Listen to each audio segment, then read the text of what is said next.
क्योंकि रटंत विद्या घटंत बुद्धि, जितना रटिएगा उतना आपका बुद्धि घटेगा। और रटना क्या है? बेवफा है। रात को रटो, दिन को सफा है। एक दिन में कुछ नहीं होता, लेकिन एक दिन जरूर होता है। चलिए आइए चर्चा करते हैं ब्रीथ पे, ठीक है? क्योंकि आपको आप 10th क्लास में है, 9th क्लास में आप पढ़े होइएगा ब्रीथ से रिलेटेड कुछ क्वेश्चन नहीं है, जबकि 9th में टोटल मेंस्ट्रुएशन जो है, जैसे ब्रीथ हुआ, शंकु हुआ, सिलेंडर हुआ, घन घनाभ, ये टोटल के टोटल 10th में भी पढ़ना है। अगर आप 9th क्लास में सही से मेंस्ट्रुएशन को फॉलो किए होंगे, उसको ध्यान से अगर रिवाइज किए होंगे, तो 10th में आपको दिक्कत नहीं होगा। और फिर हम चाहते हैं कि एक नजर उस मेंस्ट्रुएशन चैप्टर पे डालें, जहां से आपको पता चले कि अभी हम मेंस्ट्रुएशन के कितने क्वेश्चन को सोल्व कर पाएंगे, या मेंस्ट्रुएशन को आप कितने फॉलो किए हैं, उसको आप अपने आप में जांच पाइएगा, भाप पाइएगा। ठीक है, शुरू करते हैं ब्रीथ से, क्योंकि आज ब्रीथ से रिलेटेड कुछ क्वेश्चन आपको बताएंगे। ब्रीथ क्या है, जैसे ब्रीथ किसे कहते हैं, ब्रीथ का केंद्र किसे कहते हैं, परिधि किसे कहते हैं, जीवा किसे कहते हैं, त्रिज्या किसे कहते हैं, व्यास किसे कहते हैं, इन सबको अगर आप जान गए तो ब्रीथ को अच्छी तरह से आप फॉलो कर लीजिए। और जब ब्रीथ को अच्छी तरह से फॉलो कर लीजिएगा, तो ब्रीथ से रिलेटेड जो भी क्वेश्चन आपके सामने आएगा, हर एक क्वेश्चन का जवाब, हर एक क्वेश्चन को आप एकदम आसानी से सोल्व कर पाइएगा। ठीक है, तो चलिए आते हैं हम ब्रीथ से रिलेटेड क्वेश्चन को सोल्व करते हैं।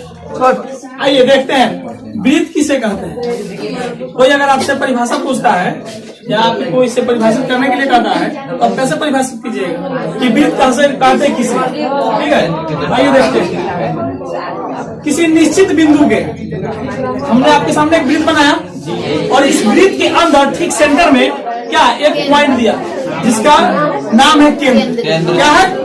इसको केंद्र कहते हैं, इंग्लिश में कहे तो सेंटर। किसी निश्चित बिंदु के चारों तरफ, ठीक है, समान दूरी पे खींची गई गोलीय नुमा रेखा से बनी हुई आकृति या बनी हुई सपाट आकृति क्या कहलाता है? ब्रीथ कहलाता है।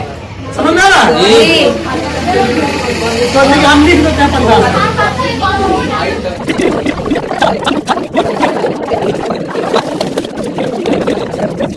किसी निश्चित बिंदु के चारों तरफ समान दूरी पर खींची गई गोलीय नुमा रेखा से बनी हुई आकृति क्या कहलाता है? ब्रीथ कहलाता है। आप इसको आकृति के माध्यम से भी समझ सकते हैं कि यह निश्चित बिंदु है, और इस निश्चित बिंदु के चारों तरफ, यानी इस बिंदु से अगर दाहिने तरफ देखिएगा तो जितनी दूरी है ठीक उतना ही दूरी बाईं तरफ भी है।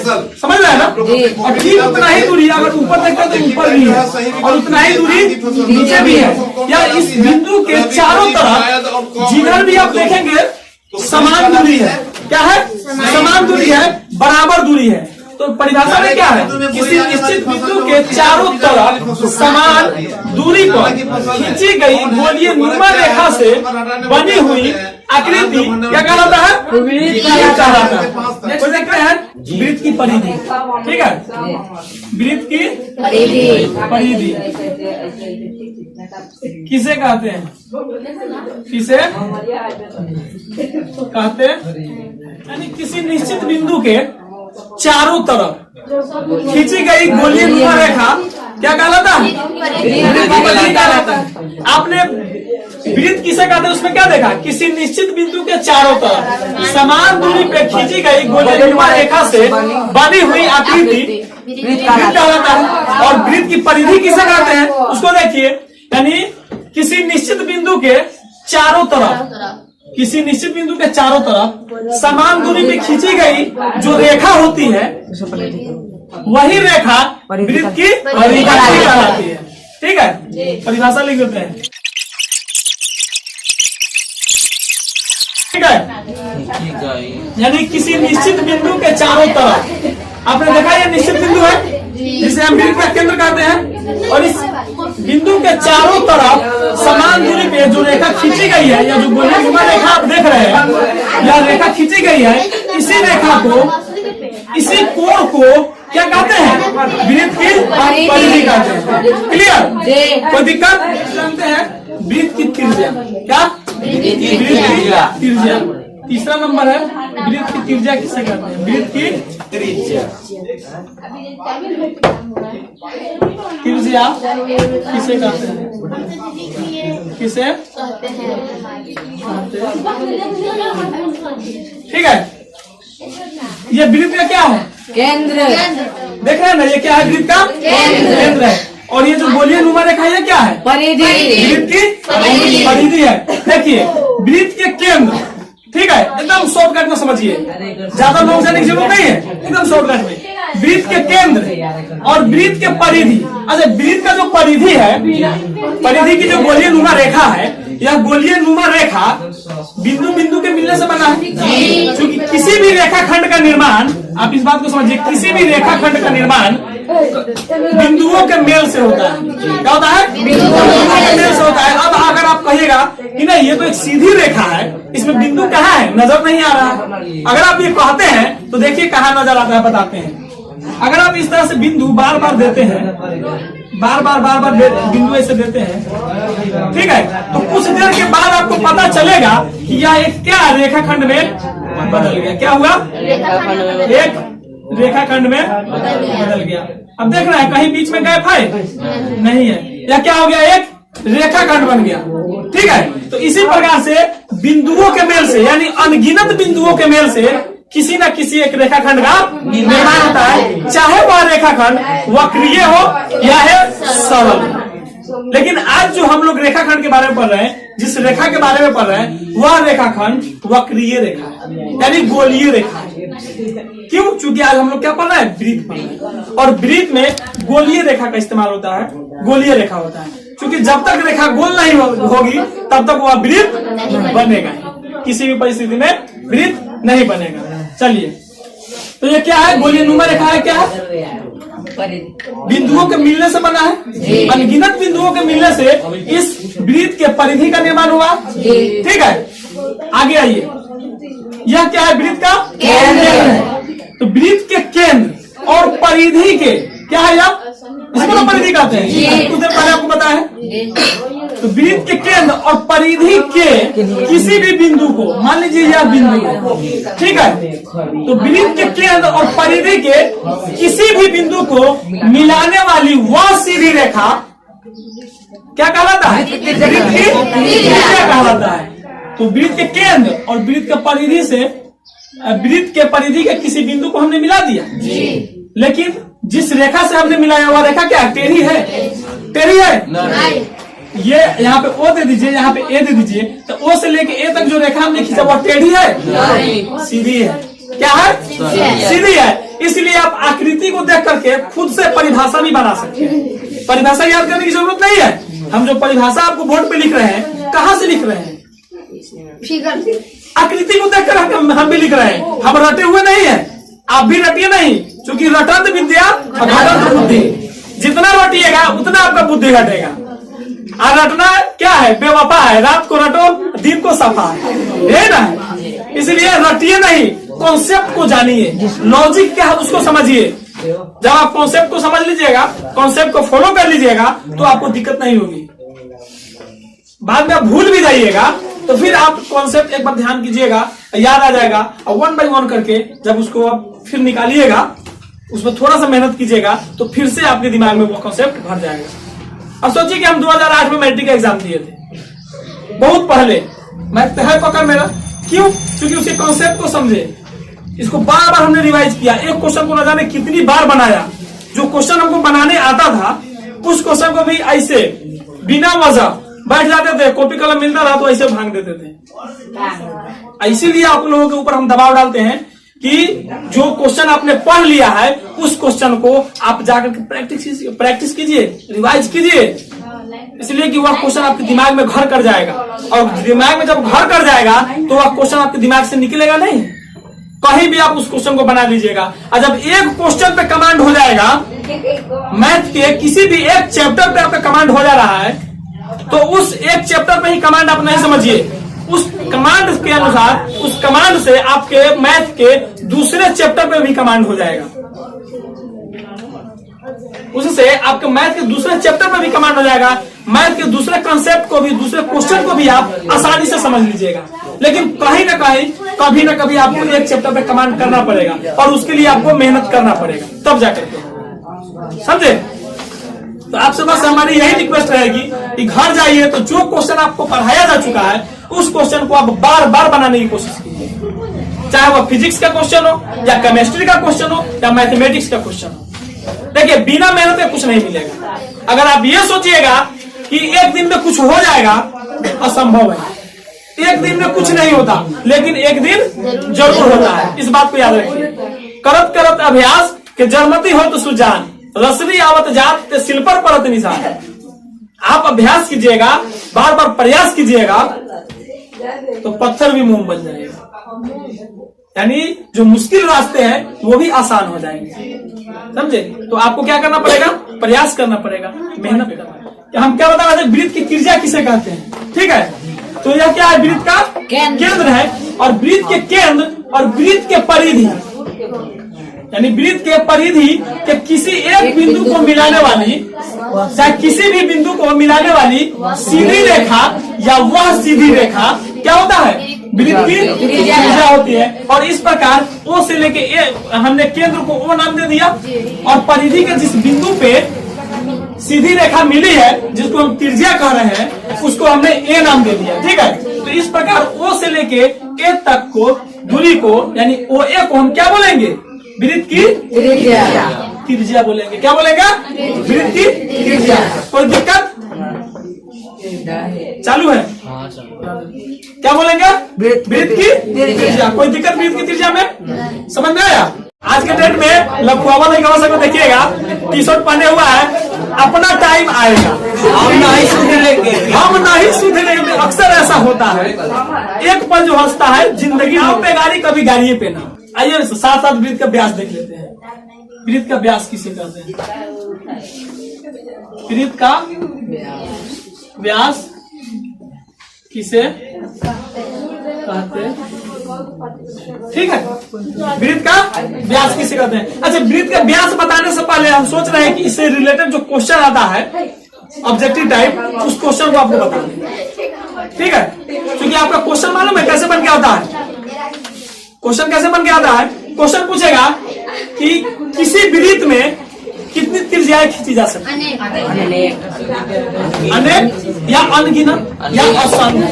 क्या बोलेंगे, असंख्य। ज्यादातर जो अब ऑप्शन आता है वो अनगिनत आता है। क्या आता है, अनगिनत। और कैसे अनगिनत खींचेंगे, बहुत सारे ऐसे स्टूडेंट होंगे जो समझते हैं कैसे, ये सर जी तो अभी एक ही त्रिज्या खींच के बताए हैं और एक वो वृत्त है तो एक एक त्रिज्या होगा।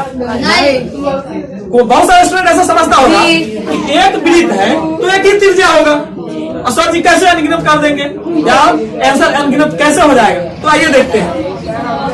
हमने वो से लेकर परिधि के एक बिंदु को मिलाया तो एक त्रिज्या, और यहाँ से लेकर के फिर हम यहाँ भी तो खींच सकते हैं, खींच सकते हैं, खींच सकते हैं।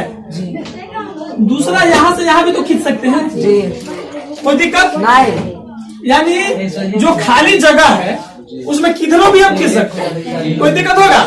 तो इस प्रकार से हम कितना इसमें त्रिज्या खींच सकते हैं, कोई गिनती है इसकी, कोई गिनती है नहीं ना, है कोई गिनती नहीं है, कोई गिनती नहीं है। यानी अनगिनत क्या हुआ, हंसते रह जाओगे, जिसका गिनाई ना हो। देखिए हंसते रह जाइएगा, पता चलेगा वक्त गुजर गया और हम हंसते रह गए, समझे। एक पर हंसिएगा तो बार बार रोइएगा, जिंदगी भर रोइएगा, समझे। एक पाकिस्तानी गायक है जिसका गाना है कि जो एक पल हंसता है वह बार बार रोता है, जिंदगी भर रोता है। गाना को बनाया है कुछ अलग प्रकार से, हम नहीं गा सकते आप लोगों के सामने, या गा भी सकते, उससे कोई दिक्कत नहीं है। यानी चाहतों की दुनिया में अक्सर ऐसा होता है, एक पल जो हंसता है जिंदगी भर रोता है, ठीक है। तो ये सिर्फ इधर ही नहीं है, इसको जिंदगी के कसौटी पर कस के देखिए। जब आप ये देख लीजिए कि हम ज्यादा सुखी हो रहे हैं, ज्यादा अगर आप खुश हो रहे हैं तो इतना जरूर याद रखिएगा कि जब ज्यादा आपको खुशी मिलने लगे तो दुख भी आपका इंतजार कर रहा होगा, और वो भी करीब में, समझे।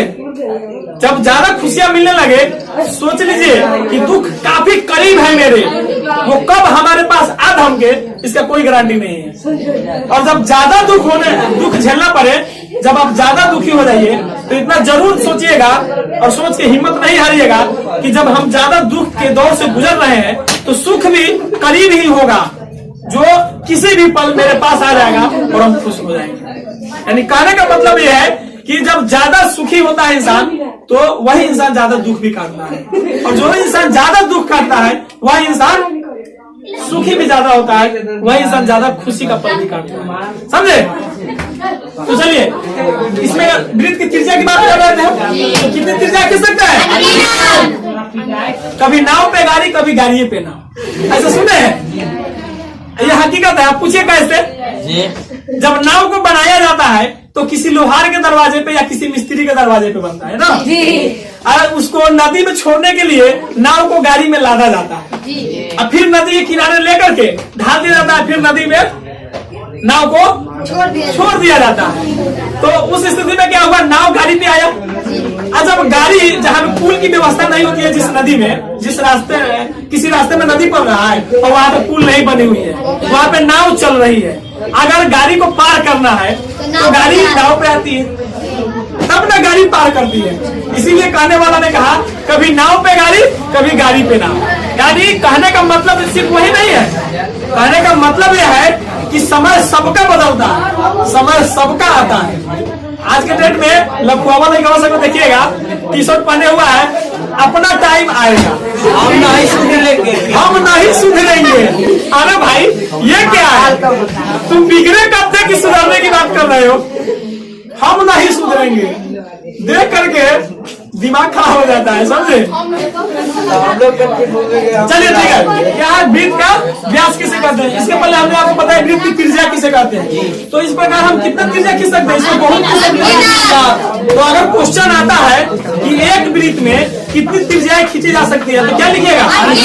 अनगिनत। अब व्यास पे आते हैं कि वृत्त का व्यास किसे कहते हैं। ठीक है, हमने जो पहला त्रिज्या लिया था यही ना, तो इसमें से किसी भी एक रेखा को ले लीजिए, किसी भी एक त्रिज्या को ले लीजिए और उसी त्रिज्या को OA को OB की तरफ हमने बढ़ा दिया, बढ़ाया ना। तो इस प्रकार क्या हुआ? BA हुआ, B से लेके A हुआ, BA। चाहे इसी को आप AB लिख सकते हैं। क्या लिख सकते हैं? AB लिख सकते हैं। यानी B से लेके A तक की जो दूरी हुआ, B से लेके A तक के जो रेखा खंड हुआ, उस रेखाखंड को हम क्या बोलेंगे? वृत्त का व्यास बोलेंगे। लेकिन शर्त है, क्या शर्त है? कि वह केंद्र से होकर गुजरता है। इसलिए इसका परिभाषा मालूम है क्या है? वृत्त के परिधि के दो बिंदुओं को मिलाने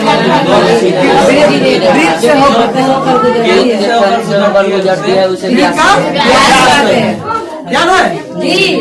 अब देखिए आकृति से, वृत्त के परिधि पे एक बिंदु ये हुआ, वृत्त के परिधि पे दूसरा बिंदु ये हुआ, और ये दोनों बिंदुओं को जो मिलाने वाली रेखा है वह BA है या AB है ना, और वह सीधी है, टेढ़ी तो है नहीं। क्या है? सीधी है। यानी वृत्त के परिधि के दो बिंदुओं को मिलाने वाली वह सीधी रेखा जो केंद्र से होकर जाता हो, जो केंद्र से होकर जाता हो, क्या कहलाता है? समझ में आ रहा है? नहीं समझ आएगा तो बोलिएगा, दूसरा फिगर बना देंगे, दूसरा फिगर बना के आपको बता देंगे। ठीक है,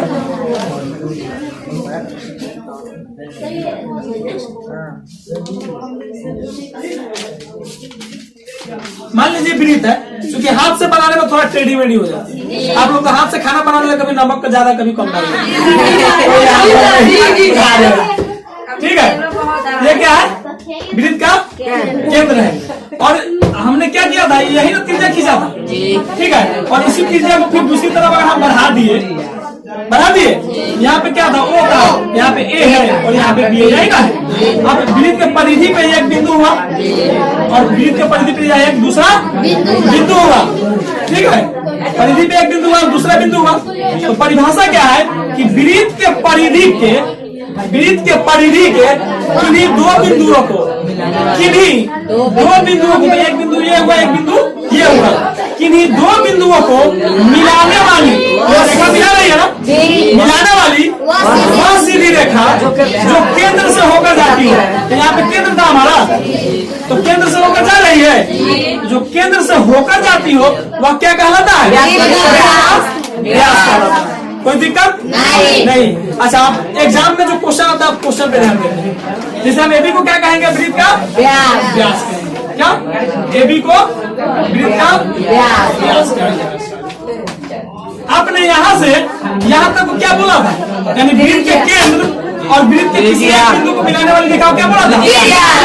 क्या बोला? तो त्रिज्या को रेडियस बोलते हैं। क्या बोलते हैं? रेडियस बोलते हैं। उस रेडियस को हम क्या, उस रेडियस को, उस त्रिज्या को क्या चीज से इंडिकेट करते हैं? आर से। आर बराबर त्रिज्या। क्या कहते हैं? त्रिज्या। आर को हम क्या कहते हैं? त्रिज्या कहते हैं। ठीक है, तो आपने देखा कि वृत्त के केंद्र से वृत्त के परिधि के एक बिंदु को मिलाने वाली रेखा को त्रिज्या बोलते हैं। ठीक उसी प्रकार से वृत्त के केंद्र से दूसरे बिंदु को जो रेखा मिला जाता है, ये भी तो त्रिज्या होगा। क्या होगा? यह भी त्रिज्या होगा। यानी ओ से लेके ए और ओ से लेके बी क्या हुआ? ओ से लेके ए बराबर त्रिज्या और ओ से लेके बी बराबर क्या होगा? त्रिज्या। क्या ओ से लेके ए, यानी ओ से लेके ए ये भी एक त्रिज्या और ओ से लेके बी ये भी एक त्रिज्या, यही ना है? तो कितना अब देखिए, ओ से लेके ए त्रिज्या, ओ से लेके बी त्रिज्या, तो बी से लेके ए क्या हो जाएगा? बी से लेके ए, तो बी से लेके ए को आप क्या बोले हैं? तो इसको अगर आप व्यास बोलिएगा यानी डी बोलिएगा, डायमीटर। क्या होता है? डायमीटर। तो बी को क्या बोल रहे हैं? व्यास बोल रहे हैं, जिसको डी से इंडिकेट कर रहे हैं। तो इस बी में कितना आर है? कितना आर है? 2 आर है। एक आर और एक आर, बीच में प्लस है। ठीक है, 2 आर है। तो इसलिए डी बराबर क्या होता है? 2 आर होता है। समझ गया ना 2 आर कहाँ से आता है? डी बराबर क्या होता है? 2 आर। क्योंकि बी से लेके ए को हम क्या बोलेंगे? बी से लेकर डी बोलेंगे, और बी से लेके ए तक में क्या आर है? एक यहाँ से यहाँ आर, यानी ओ से लेके ए आर और ओ से लेके बी आर। यानी पूरा अगर बी से लेकर के ए तक को देखे तो कितना आर? 2 आर। ठीक है, तो डी बराबर क्या होता है? 2 आर। चलिए अब इसको फिर आगे समझते हैं। बराबर क्या होता है? 2 आर। अच्छा, तो जब डी बराबर 2 आर, जब डी बराबर 2 आर, तो 2 आर बराबर भी तो डी लिख सकते हैं। 2 आर बराबर भी तो डी लिख सकते हैं, कोई दिक्कत नहीं। अब आइए, तो आर बराबर डी बाई 2 हो जाएगा। आर बराबर तो डी बाई 2 कहाँ से आया पता चल गया? डी बाई 2 कहाँ से आया पता चल गया? आ गया ना? ये बहुत इंपॉर्टेंट है। जो कोई भी क्वेश्चन अगर आप सोल्व करते हैं ना, वृत्त में सोल्व करते हैं या शंकु में सोल्व करते हैं या बेलन का क्वेश्चन कोई सोल्व करते हैं, तो इसका बहुत ज्यादा इस्तेमाल किया जाता है। आर बराबर डी बाई 2 व्यास दे देता है। अब आता है इस क्वेश्चन का आयतन निकालिए, वक्रीय पृष्ठ निकालिए, कुल पृष्ठीय क्षेत्रफल निकालिए। तो अगर व्यास दिया है तो सबसे पहले आपको आर निकालना पड़ता है। तो इसका इस्तेमाल सबसे ज्यादा है। और ये एक नंबरिया ऑब्जेक्टिव टाइप क्वेश्चन भी है कि आर बराबर क्या होता है? तो डी बाई 2। अब कैसे होता है आकृति में भी बता दे।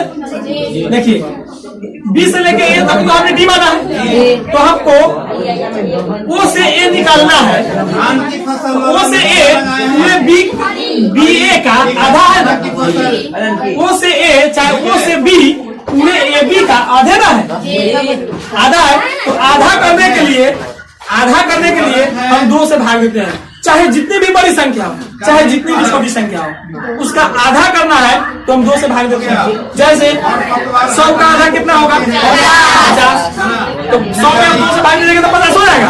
500 का आधा कितना होगा? 500 का आधा तो 250 से 2 से भाग दीजिएगा तो वही ना आएगा। 1000 का आधा कितना होगा? 500। 2 से भाग दिए।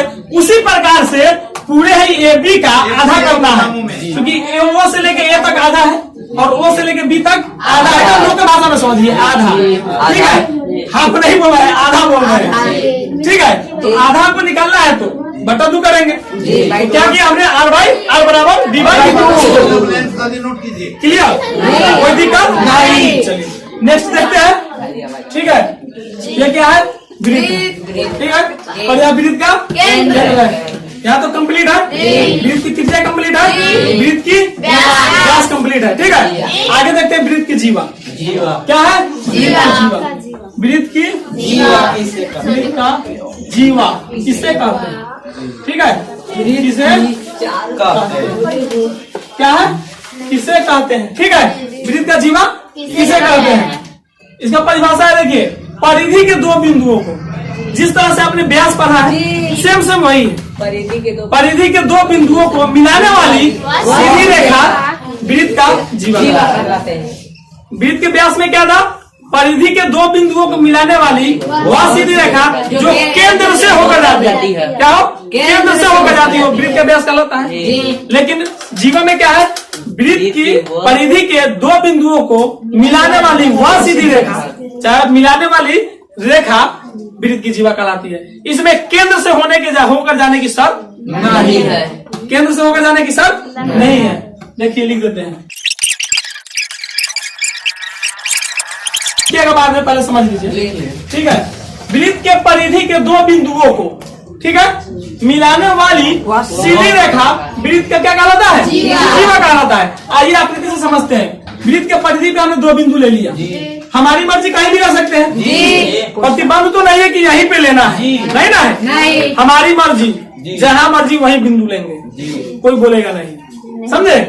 तो हमने क्या किया, यहाँ पे एक बिंदु ए लिया और बिंदु बी, और इस बिंदु ए और बी को हमने क्या किया? मिला दिया। इस प्रकार जो बी ए रेखा हुआ, यानी ए बी को हम क्या कहेंगे? वृत्त का जीवा। ए बी क्या है? वृत्त का जीवा है। परिभाषा में आपका यही था ना कि वृत्त के परिधि के दो बिंदुओं को मिलाने वाली सीधी रेखा वृत्त का क्या कहलाता है? जीवा कहलाता है। तो परिधि के दो बिंदुओं को जो ए बी रेखा है मिला रहा है कि नहीं? और यह रेखा सीधी है या नहीं? टेढ़ी नहीं ना है, सीधी है। तो ए बी को हम क्या कहेंगे? वृत्त का जीवा बोलेंगे, वृत्त का जीवा बोलेंगे। दूसरा एक और कॉन्सेप्ट समझिए। मान लीजिए अगर हम यहाँ पे वृत्त के परिधि पे बिंदु लेते हैं और दूसरा एक यहाँ पे लेते हैं, ठीक है, तो यह तो कहाँ से होकर जाएगा? केंद्र से होकर गया। तो वृत्त के केंद्र से होकर गया, तो केंद्र से जो होकर जाता है उसको हम क्या बोलते हैं? व्यास बोलते हैं। अभी तक तो व्यास ना पढ़ाए हम। जो केंद्र से होकर जाता है उसको क्या बोलते हैं? वृत्त का व्यास बोलते हैं। व्यास बोलते हैं ना? अच्छा, हाँ, परीक्षा में आया था। इसमें क्या बोलते हैं? वृत्त का व्यास बोलते हैं। और एक नंबर ये क्वेश्चन में, ऑब्जेक्टिव टाइप क्वेश्चन में आपके आता है कि वृत्त के सबसे बड़ी जीवा वृत्त के क्या कहलाता है? क्या कहलाता है? वृत्त का व्यास। अच्छा, आप देख रहे हैं, मान लेते हैं इसको बी डैश और ए डैश मान लेते हैं, ठीक है।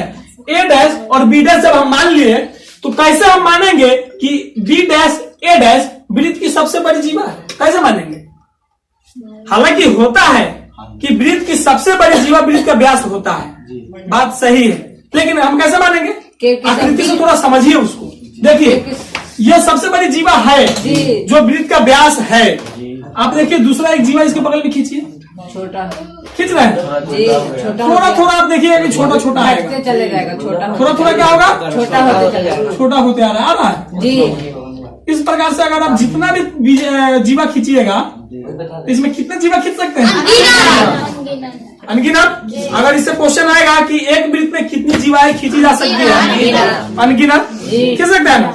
अच्छा, आज दूसरा क्या है कि जैसे जैसे आप नीचे की तरफ आ रहे हैं, थोड़ी आप देखिए बी डैश ई डैश से छोटा ये है कि नहीं रेखा? जैसे जैसे नीचे आइएगा यह रेखा जो जीवा है यह छोटा होता हुआ नजर आ रहा है। तब छोटा है, थोड़ा है, देख रहे हैं ये क्या है? छोटा है ना। फिर ऊपर अगर आप जाइएगा, ऊपर में भी आप जाइएगा तो धीरे धीरे जितना ऊपर जाइएगा यह क्या हो रहा है? छोटा हो रहा है कि ना। इसीलिए वृत्त की व्यास, वृत्त का जो व्यास होता है वह वृत्त का सबसे बड़ा जीवा होता है। इसे याद रखिएगा जी। कैसे होता है बता दिए ना जी। जो केंद्र से होके जा रहा है वो तो व्यास है ये है, और दूसरे दृष्टि से, दूसरे तरफ से उसको देखे तो वृत्त की वो सबसे बड़ी क्या है? जीवा भी है, ठीक है। और दूसरा नेक्स्ट क्या है कि एक वृत्त में कितनी जीवाएं खींची जा सकती है? अनगिनत। अच्छा, एक वृत्त में कितना व्यास खींच सकते हैं? एक वृत्त के अंदर कितनी व्यास खींच सकते हैं? कैसे? एक वृत्त के अंदर कितनी व्यास खींच सकते हैं? अनगिनत। कैसे खींचेंगे देखिए। किधरों से केंद्र से गुजारना है। हाँ, किधरों से केंद्र से, ये वृत्त है। अब देखिए, एक हमने व्यास खींच दिया, मान लीजिए केंद्र में है, ठीक है। दूसरा हम ऐसे भी खींच सकते हैं, ठीक है। तीसरा किधरों से खींच सकते हैं, व्यास से गुजारना केंद्र से होकर गुजारना चाहिए, केनाऊ से केनाऊ खींच सकते हैं, केंद्र से व्यास से गुजारना। तो इस प्रकार से जितना हम खींचेंगे उतना कम ही समझिए, ठीक है। अगर बहुत बड़ी आकृति होगी तो उसमें और ज्यादा चिन्ह की जाएगा ना, और जितना छोटा हम आकृति लेंगे, छोटा वृत्त लेंगे तो हमें कम में भर जाएगा ना। लेकिन क्या है कि एक वृत्त के अंदर अनगिनत व्यास खींची जा सकती है। एक बार रिव्यू कीजिए, एक वृत्त के अंदर अनगिनत व्यास खींची जा सकती है, एक वृत्त के अंदर अनगिनत त्रिज्याएं खींची जा सकती है, एक वृत्त के अंदर अनगिनत जीवाएं खींची जा सकती है। क्लियर? इससे रिलेटेड क्वेश्चन आया, कोई दिक्कत होगा? नहीं होगा, नहीं होना भी चाहिए, ठीक है। कोई दिक्कत नहीं, आगे बढ़े। चलिए आगे देखते हैं। ये वृत्त है, ये वृत्त है ना, इसी पे समझाते हैं। वृत्त के बाहर कहीं पर भी मान लेते हैं, यहाँ पे हमने एक बिंदु लिया, वृत्त के बाहर हमने क्या किया, एक बिंदु लिया। इस वृत्त को अगर हम P मान लेते हैं, मानने के लिए तो कुछ भी मान सकते हैं, कोई दिक्कत? जब तक हम मानेंगे नहीं तब तक जानेंगे नहीं, इसलिए जानना है तो मानना पड़ेगा, जानना है तो मानना पड़ेगा। हमने मान लिया वृत्त के P क्या है, एक वृत्त है, और वृत्त के बाहर, तो वृत्त के बाहर तो ये जो एरिया देख रहे हैं ये सब इस P वृत्त के बाहरी क्षेत्र है। क्या है? बाहरी क्षेत्र, ये सब बाह्य क्षेत्र बोलते हैं। तो इस P वृत्त के बाहर में हमने क्या किया, एक बिंदु ले लिया। तो जरूरत नहीं है कि हम इधर ही लेंगे, इधर भी ले सकते हैं, किधरों ले सकते हैं, कहीं भी ले सकते हैं, ठीक है। तो वृत्त के बाह्य बिंदु, इसको क्या बोलेंगे, वृत्त के बाह्य बिंदु बोलेंगे, जिसको अपनी भाषा में बाहरी बिंदु कहेंगे। क्या कहेंगे? बाहरी बिंदु। यानी वृत्त के बाह्य बिंदु क्या है, यह अगर मान लेते हैं R है, ठीक है, चाहे O मान लेते हैं, O ज्यादा माना जाता है, ज्यादा आपको समझ में आएगा। वृत्त के बाह्य बिंदु क्या है, O है। तो इस बाह्य बिंदु से इस वृत्त पे कितनी स्पर्श रेखाएं खींची जा सकती है? देखिए, स्पर्श का मतलब क्या होता है, सुनिए। स्पर्श का मतलब होता है छूना। क्या होता है? छूना। छेदक रेखा नहीं, छेदना नहीं, छूना। छूना मतलब सटना। अब देखिए, मेरा हाथ है, इसको हम स्पर्श कर रहे हैं, क्या कर रहे हैं, छू रहे हैं। इसको भोग थोड़ी रहे, भोग नहीं रहे हैं, छू रहे हैं, ऐसे छू दिए। ये क्या हुआ, स्पर्श। जैसे बोर्ड है, इसको हमने ऐसे छुआ, तो क्या किया, स्पर्श किया। मेरा शरीर इसमें टच किया, टच मतलब छू दिया, छुआ मतलब स्पर्श किया। तो स्पर्श रेखा मतलब क्या हुआ, छूना, ठीक है। तो इस वृत्त के बाह्य बिंदु से इस वृत्त पे कितनी स्पर्श रेखा खींची जा सकती है? अनगिनत नहीं। अब देखिए, आप अनगिनत बोले हैं ना, चलिए देखते हैं अनगिनत कैसे खींचेंगे। देखिए, अगर हम यहां से यहाँ पे वृत्त ले लेते हैं, इसमें समझाने में दिक्कत हो रही है, ठीक है। ये वृत्त मान लिया ना वृत्त, और इसका बाहरी बिंदु ये है। तो इससे अगर हम एक रेखा खींचेंगे ऐसे, ठीक है, तो इसको स्पर्श रेखा कह सकते हैं? कह सकते हैं? नहीं कह सकते, क्योंकि पहले ही हम आपको बता दिए कि स्पर्श का मतलब होता है छूना, छेदना नहीं। क्या होता है? छूना। इसमें छू रहा है कि छेद रहा है? किसको छेद रहा है? वृत्त के परिधि को। किसको भेद रहा है? इसको छेदक रेखा भी बोलेंगे, भेदक रेखा भी बोलेंगे, ठीक है। ये महाभारत वाली कहानी हो गया, चक्रव्यूह को भेद देना है। वीर अभिमन्यु जब हम लोग पढ़ते थे 5 क्लास में या 3 क्लास में थे, तो 5 या 3 में हम लोग पढ़े थे वीर अभिमन्यु का चैप्टर। वीर अभिमन्यु 5 में आज भी है, होगा, आज हम लोग नहीं देखे। वीर अभिमन्यु एक चैप्टर था, वो चक्रव्यूह को भेदने का बीड़ा ले लिया था। छेदना मतलब भेदना भी होता है, भेदना मतलब छेदना भी होता है। तो ये जो रेखा है वृत्त का, जो यहाँ बाहरी बिंदु था, इस बिंदु से जो हमने रेखा वृत्त के ऊपर डाला, तो यह रेखा दो जगह, इस वृत्त को 2 जगह छेद रहा है। कहाँ कहाँ? एक ए पे और एक बी पे। एक इस बिंदु पे छेद रहा है और एक इस बिंदु पे छेद रहा है, तो इसको हम क्या बोलेंगे? छेदक रेखा बोलेंगे, स्पर्श रेखा नहीं बोलेंगे। किधर देख रही है? इधर देखो, इसको क्या बोलेंगे? छेदक रेखा बोलेंगे, भेदक रेखा बोलेंगे, स्पर्श रेखा नहीं बोलेंगे। स्पर्श रेखा कब बोलेंगे? जब यह छुएगा, भेदेगा नहीं, छेदेगा नहीं, तब बोलेंगे। और छुएगा किसको? अगर केंद्र को छुआएंगे तो यो इस रेखा को छेद के ही जाएंगे कि ना। तो छूने, जब केंद्र को आपको छुआना ही नहीं है तो किस बिंदु को हम छुआएंगे कि वृत्त का छेदक रेखा नहीं होगा, सिर्फ स्पर्श रेखा होगा। तो परिधि के बिंदु को छुआएंगे। हालांकि इस परिधि के बिंदु को छुआने के लिए इस परिधि को छेद दिया कि ना, तो इसको क्या बोलेंगे? छेदक रेखा। हमको बात जानना है स्पर्श रेखा। दूसरा रेखा अगर हम यहां से लेते हैं इस प्रकार से, ठीक है, आगे की तरफ बढ़ा दिए, हमने हाथ से खींचा इसलिए थोड़ी टेढ़ी मेढ़ी है, अगर स्केल से खींचते तो बिल्कुल सीधी होती ना। तो ये कहाँ पे छुआ? इस वृत्त के परिधि के एक बिंदु को छुआ। किसको छुआ? एक बिंदु को छुआ, दो बिंदु को नहीं छुआ। ये भी बहुत इंटरनली इंपोर्टेंट क्वेश्चन है। क्वेश्चन पूछ देता है कैसे? वृत्त की स्पर्श रेखा है, वृत्त के परिधि के कितने बिंदु को छूती है, कितने बिंदु को स्पर्श करती है। तो यहाँ पे भले आप देख रहे हैं कि यहाँ से यहाँ तक छुए हुआ है, लेकिन वहां से वहां तक नहीं छुआ हुआ है, एक बिंदु को छुए हुआ है। हमने हाथ से खींचा है इसलिए पता चला कि बहुत दूर तक छू दिया है ना।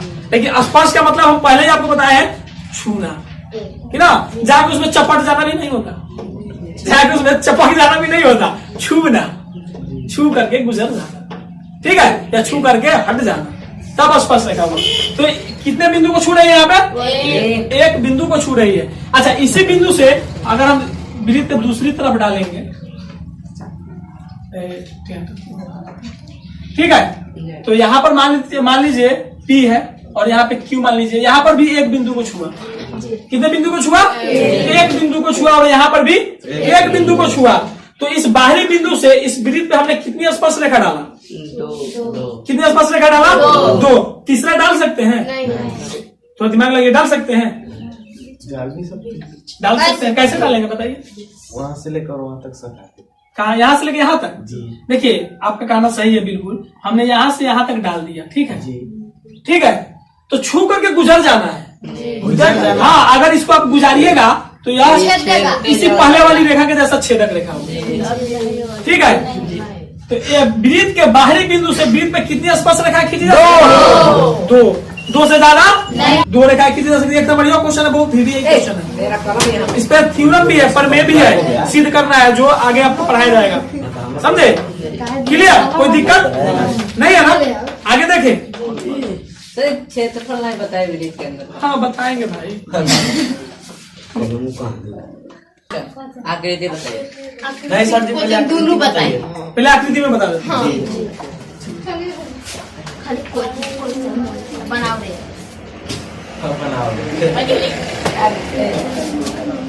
ये मस्त बनेगा। मस्त नहीं हुआ, देखिए यही ना, जी साहब। नुमा रेखा से जो घिरा हुआ क्षेत्र है जी, तो गोलीय नुमा रेखा कौन है? गोलीय रेखा कौन है? इसके गोलीय नुमा रेखा बोलिए या गोलीय रेखा बोलिए, कहीं कोई दिक्कत नहीं है, या वक्रीय रेखा बोलिए। तीन तरीका से आप इसको बोल सकते हैं।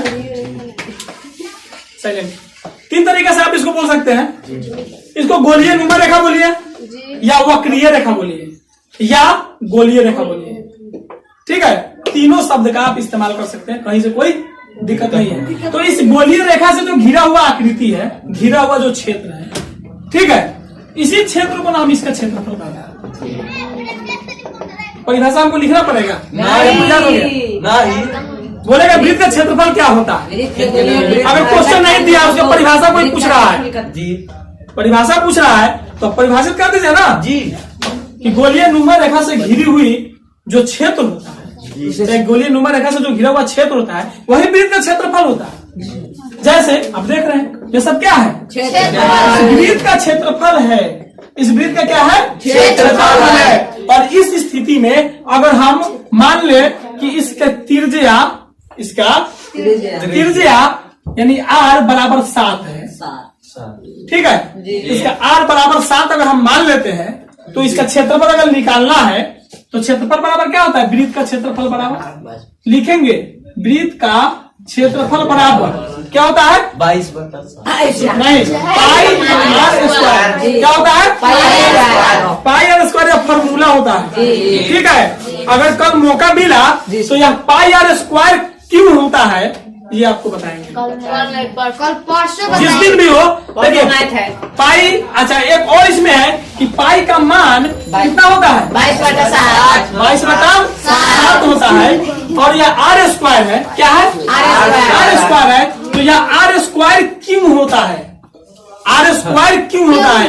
आर सिर्फ आर क्यों नहीं होता, या आर क्यू क्यों नहीं होता, सिर्फ आर स्क्वायर ही क्यों होता है? इसको अगर मौका मिला तो आपको बताएंगे। यानी पूरे इसके जड़ तक जाएंगे और जड़ तक जाकर के आपको बताएंगे कि वृत्त का क्षेत्रफल पाई आर स्क्वायर ही क्यों होता है, दूसरा कुछ क्यों नहीं होता है। और दूसरा ये भी बताएंगे कि पाई का मान 22/7 ही क्यों होता है, दूसरा क्यों नहीं होता है। समझे? ये भी एक दिन का टॉपिक रहेगा, ये सब हम आपको बताएंगे। तो इसको सोल्व करके रख लीजिए। तो क्या हुआ? 22/7। तो 22/7 हुआ तो पाई का मान तो 22/7 हुआ। और आर का मान कितना है? 7 है। तो इस आर के जगह पे हम 7 रखेंगे तो 7 का स्क्वायर हो जाएगा। क्लियर? आगे आएंगे 22/7 गुण है। देखिए 7 पे पावर कितना है? 2 है। तो इसको गुना कर देंगे या इसको 2 बार लिख देंगे। 7 गुने 7 लिख दिया। एक 7 से एक 7 क्रॉस हो जाएगा। कितना बच गया? 22 गुने 7। बट्टा में कुछ नहीं बचा, एक बचा तो एक नहीं लिखेंगे, बराबर गुना करके लिख देंगे। 7 दूनी 14 के 4 हाथ में 1, 7 दूनी 14 1 15 या 154। अगर यह सेंटीमीटर में होगा तो 154 सेंटीमीटर स्क्वायर इसका क्षेत्रफल हो गया। क्लियर? इसी आधार पे और क्वेश्चन हम आपको बताएंगे और वृत्त से रिलेटेड और भी टॉपिक कुछ बाकी रह गया है उसको नेक्स्ट टाइम बताएंगे। ठीक है? आज की क्लास इतना ही रहेगा।